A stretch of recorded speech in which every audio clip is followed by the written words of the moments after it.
from a distant past haunt the shores of North America's inland seas. Great waters of legend and mystery. Surrendering clues to their past with grave reluctance, the waters lock within their depths centuries of untold history.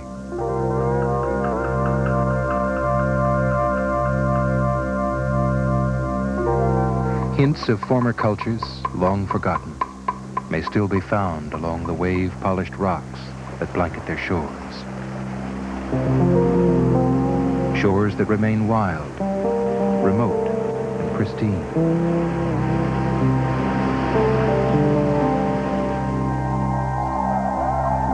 Offering habitat for wildlife,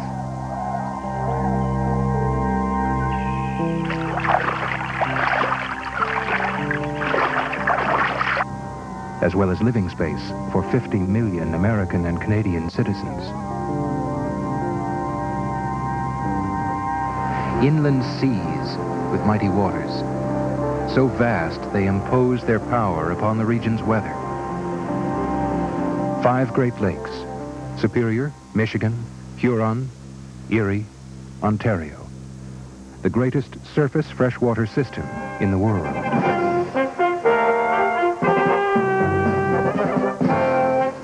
Holding 1/5 the world's supply of surface fresh water, the Great Lakes stretch 1,000 miles across the heartland of the continent. Their waters flow from Lake Superior in Michigan into Huron. From there, through Lake St. Clair and into Erie. Then on through Lake Ontario and out the St. Lawrence River to the Atlantic Ocean.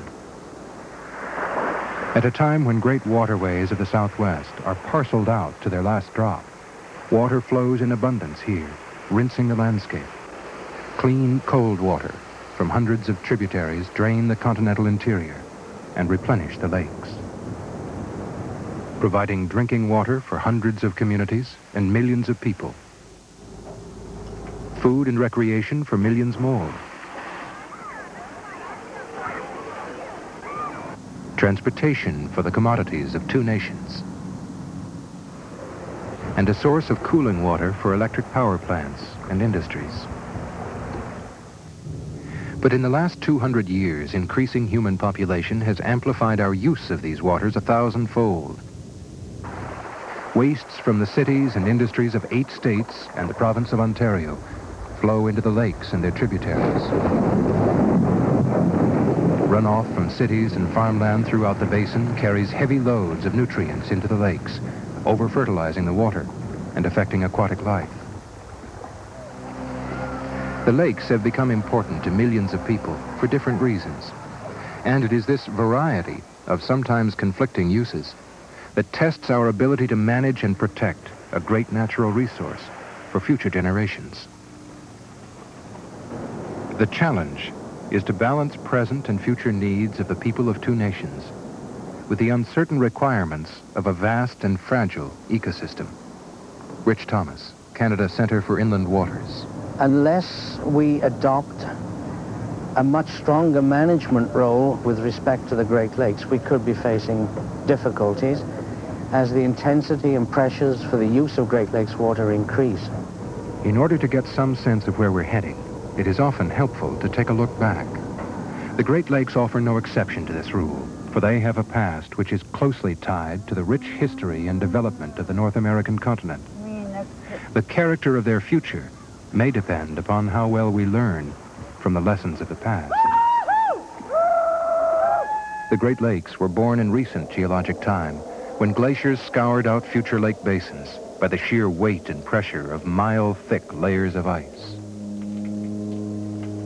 In the wake of retreating glaciers, early nomadic tribes moved into Great Lakes country to hunt for game and to make use of plentiful supplies of clean water.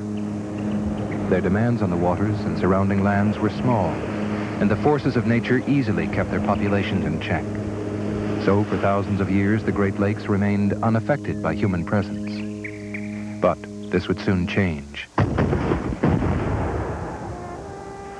Europeans began to explore the region. In the 1600s, French voyageurs and missionaries penetrated deep into the continent by way of the Great Lakes. No, she says she won't accept that. You must include this. Fur trading preceded early settlement of Great Lakes country. 16 pelts for the musket. Of course, the beaver pelts are nice, but I don't like the color. So 16 pelts for the musket, and I'll give you the tobacco free. It's a gift. European styles created a demand for furs, and Indians were eager for iron utensils and weapons from Europe. Many of our modern Great Lakes port cities, like Sault Ste. Marie and Detroit, grew up from fur trading settlements, similar to this one at Old Fort William in Thunder Bay, Ontario. People settled in remote areas of the Great Lakes Basin and began to make use of the abundant resources. The lakes provided access to these remote resources, and from the early days of the fur trade, shipping formed a critical link between distant regions with diverse needs. In the 1800s, European immigrants came to mine minerals discovered in the region, to fish the lakes, and to log vast stands of virgin white pine for a booming lumber industry. Thousands of acres of timber were cut to supply ever-increasing demands for building materials, needed for the now rapidly growing cities.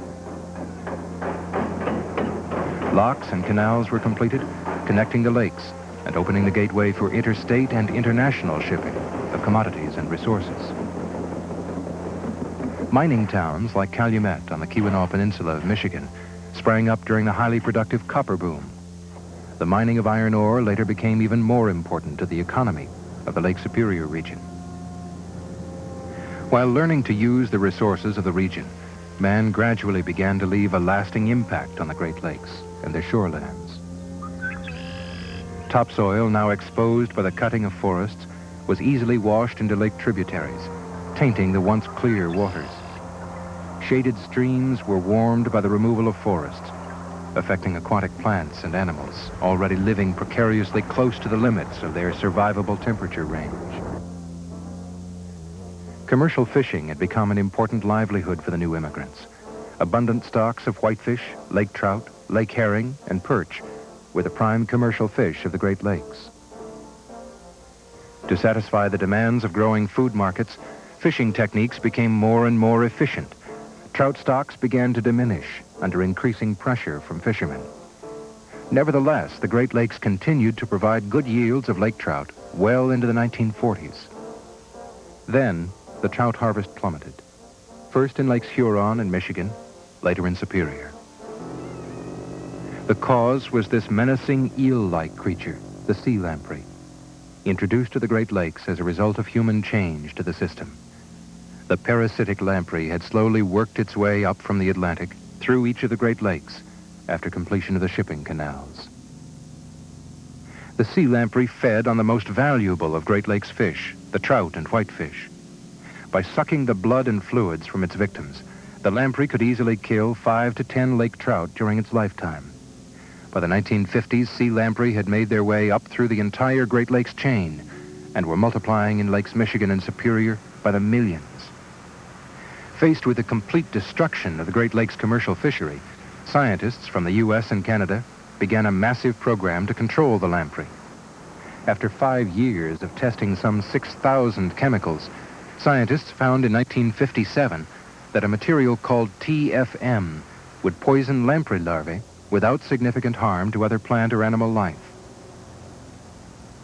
The chemical was placed in streams where lamprey spawn around Lake Superior, Michigan, and Huron. By the late 1960s, the sea lamprey had been brought under control. When lake trout were depleted by the sea lamprey and by overfishing, another invader from the ocean, the alewife, began to proliferate. Formerly kept in check by lake trout, the alewife population exploded in Lake Michigan, fouling marinas and beaches, and generally discouraging tourism. In 1966, the state of Michigan introduced coho salmon into the Great Lakes in an effort to control alewives and improve the sport fishery. The experiment was an outstanding success. Alewives were brought under control, and today the Great Lakes provide the best freshwater salmon fishery in the world. About 2 million sport fishermen fish the Great Lakes each year. more than in either the North or South Atlantic marine sport fisheries. Carlos Fedorov, Great Lakes Fishery Commission. When people caught on to the fact that there were Pacific salmon there for the catching, the numbers of fishermen increased dramatically. It grew from practically nothing to now where the value of the recreational fishery throughout the Great Lakes is over $1 billion a year. Like one huge biological experiment, the Great Lakes fisheries are now kept in a highly artificial state through fishery management, including trout and salmon stocking programs and lamprey control. Today, we continue to spend about $5 million each year to keep the lamprey spawning rate down. But lake trout still do not reproduce well in the Great Lakes, though they are beginning to show signs of a comeback in Lake Superior. The trout are stocked as young fingerlings each year as part of a rehabilitation program by state, federal, and provincial natural resource agencies. Here in Lake Huron, this Coast Guard helicopter is dropping young trout over a traditional spawning reef for the Michigan Department of Natural Resources.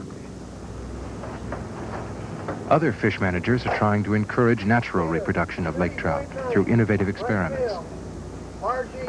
Here in the Apostle Islands of Lake Superior, the Wisconsin Department of Natural Resources collects ripe lake trout, ready to spawn. Eggs collected and fertilized one day are placed the next day on reefs where lake trout once spawned in great abundance. Ross Horrell from the University of Wisconsin Sea Grant Institute assists with the project. What we're trying to do is to look at a couple of new methods of rehabilitating the lake trout, and one of the major techniques we've been using are astroturf incubators or astroturf sandwiches, where we put lake trout eggs between two pieces of astroturf and then put them out on a barren traditional lake trout spawning reef. When these fish hatch out, that they will have the appropriate bonding or imprinting to the environmental conditions on the reef, and so that they will be able to home back to this reef and spawn there when they're sexually mature. The astroturf should protect the eggs from natural predators until the lake trout fry hatch out. Bruce Swanson, Wisconsin Department of Natural Resources. The goals of the project are to hopefully get back a small population of lake trout spawning on Devil's Island Shoal from these astroturf sandwiches. We anticipate about 1,000, maybe 1,400 fish coming back from the plants that we're making this year. That would probably take place in 7 to 10 years from now. The population then will build up over time, and that's what we want to do. We want to get naturally reproducing fish rather than hatchery reared fish to be what we have in the Great Lakes. The entire Great Lakes fishing industry has remained important to the region's economy. But the character and quality of Great Lakes fish are important for another reason. Fish are great concentrators of contaminants. And if we can keep our waters healthy enough to keep the fish healthy, then people should be healthy. Lake Erie. The shallow waters of this lake are used heavily by industry in both the United States and Canada. The population around Lake Erie has increased more rapidly than any of the other Great Lakes. On the U.S. shore alone, Erie receives its water from sources that flow through the great population centers of Detroit, Toledo, and Cleveland, cities that grew up around an abundance of water available for their shipping and industrial needs. Over the years, Lake Erie became a waste repository for one of the nation's most heavily concentrated industrial sectors. 25 years ago, when I first started investigating water quality here, Lake Erie smelled of sewage. There was floating debris. Mostly, it was oils from the manufacturing plants here. It was human sewage. There was inadequate treatment.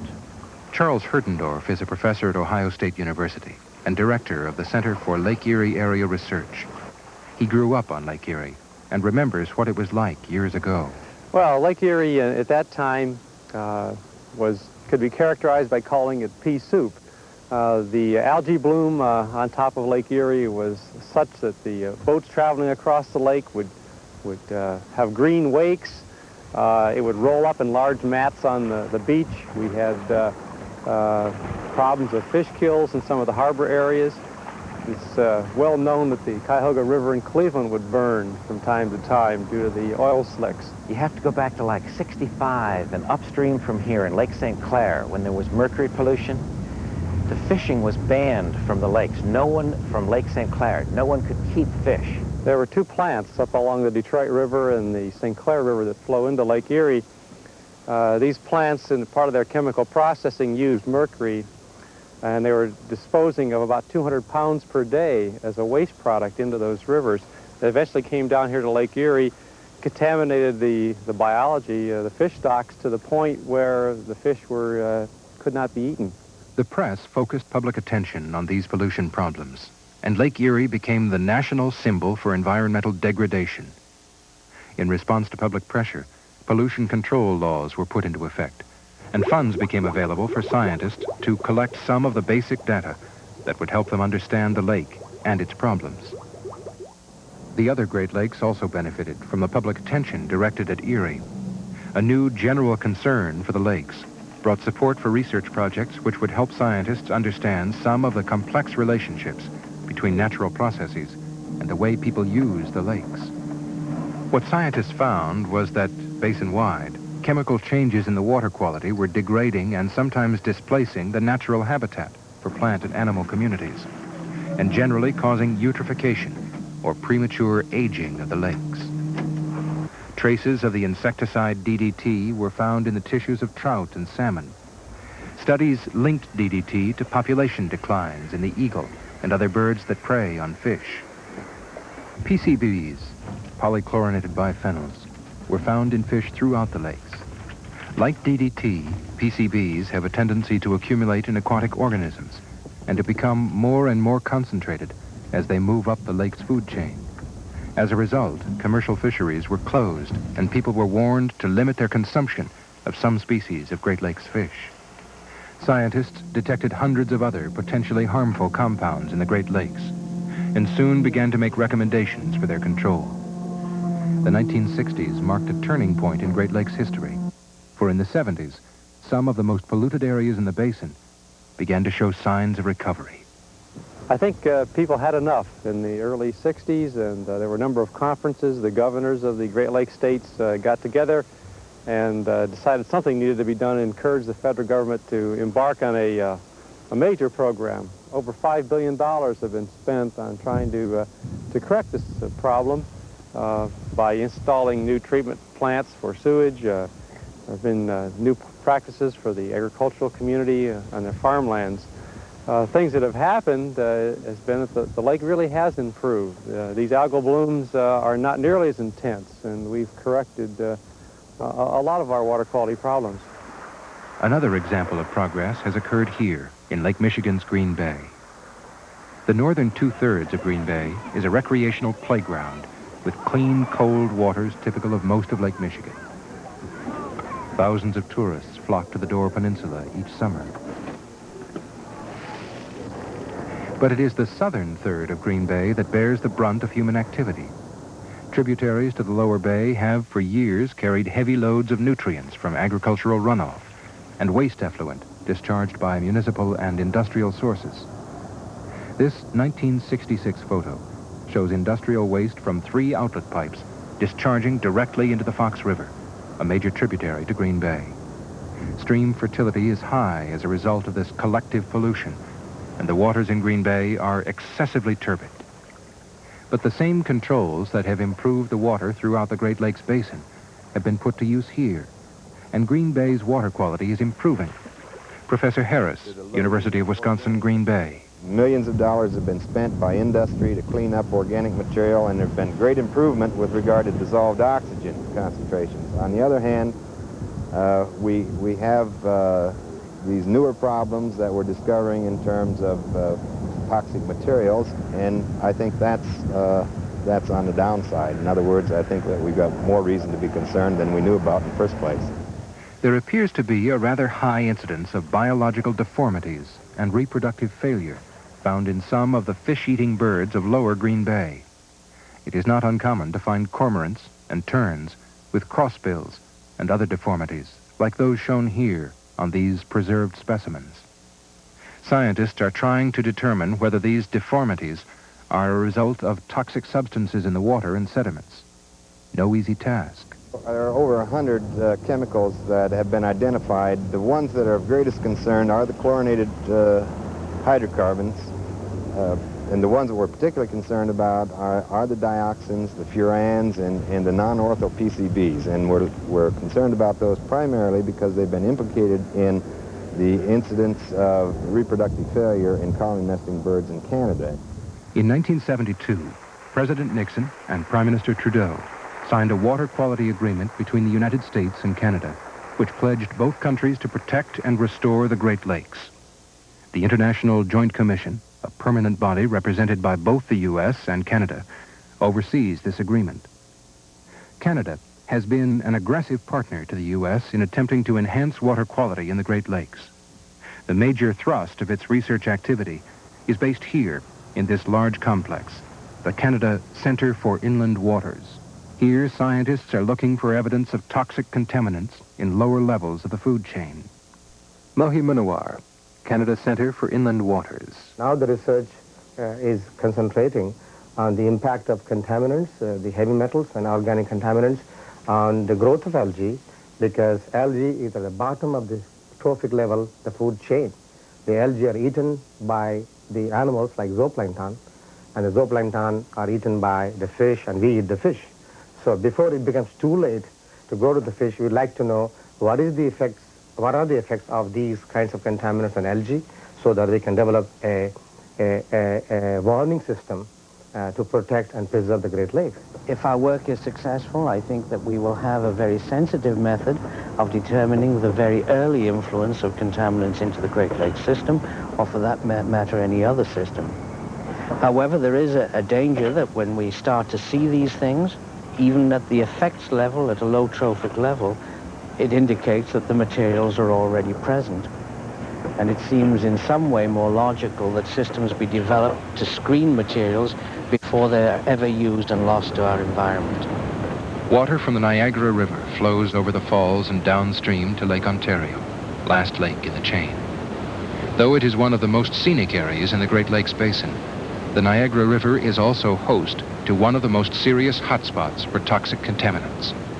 Pat Chamute, Fisheries and Oceans, Canada. I think some of the chemical firms that were located in that area had historically deposited their chemical wastes in areas which probably were not very suitable for long-term disposal of these very toxic chemicals. We suspect that there's large amounts of these materials leaching into the Niagara. It's not like trying to deal with a chemical plant which is discharging effluents directly into the river, where you know what's going in, you can measure it accurately, and you can take appropriate measures to control it. What you see in the Niagara situation is a phantom problem where you suspect that what's in those waste dumps is entering the river, but the inputs are very diffuse, they're hard to localize, and even if you do find them, tracing them back to the original waste dump is a very expensive, very time-consuming problem. At the headwaters of the Great Lakes drainage system lies Superior, largest and deepest of the lakes. Its surface stands 600 feet above sea level, its bottom as deep as a quarter-mile in spots. Surrounding its shores are thousands of square miles of lush pine wilderness. Wild and remote as it is, Lake Superior has felt the impact of the modern world on its waters. Even here in Siskiwit Lake on Isle Royal, in the middle of Lake Superior, scientists have found PCBs, DDT, and other contaminants in the water and in the fish. In such a remote location, the only apparent source for these materials is the atmosphere, with fallout from very distant polluters entering the water in the form of rain, snow, or particles of dust. Traces of toxic substances are found accumulating in the tissue of fish everywhere in the Great Lakes. The magnitude of this problem and the potential for harm to human health is not clear today. But careful management of what we put into the Great Lakes airshed may become as important as the management of the watershed. The one troubling question is, when does our time for action run out?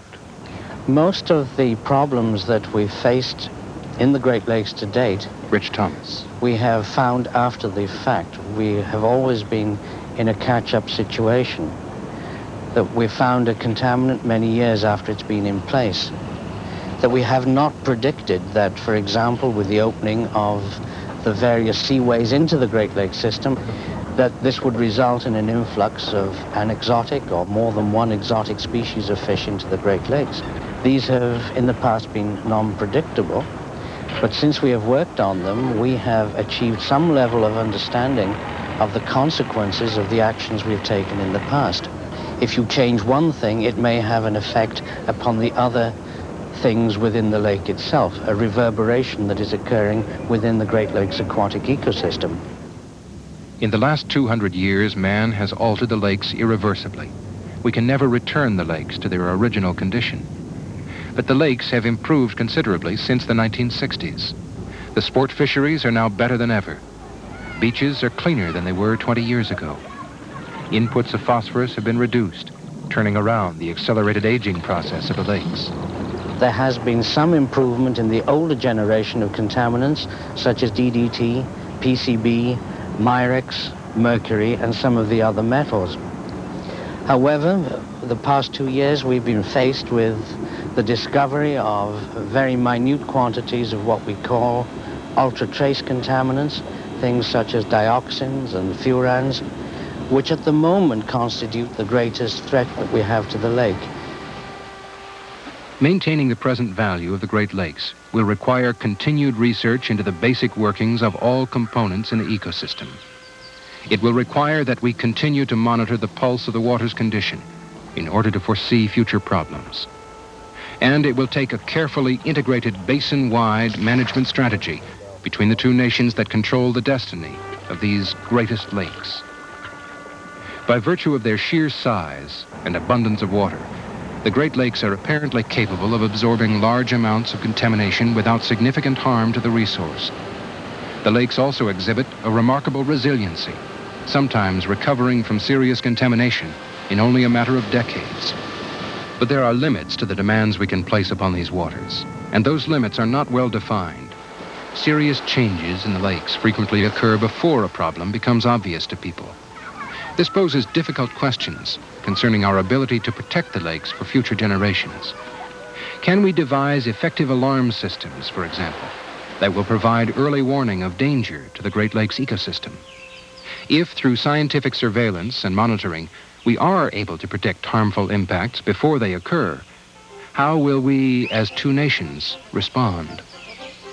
The character of a precious natural resource may depend on our finding answers to these questions.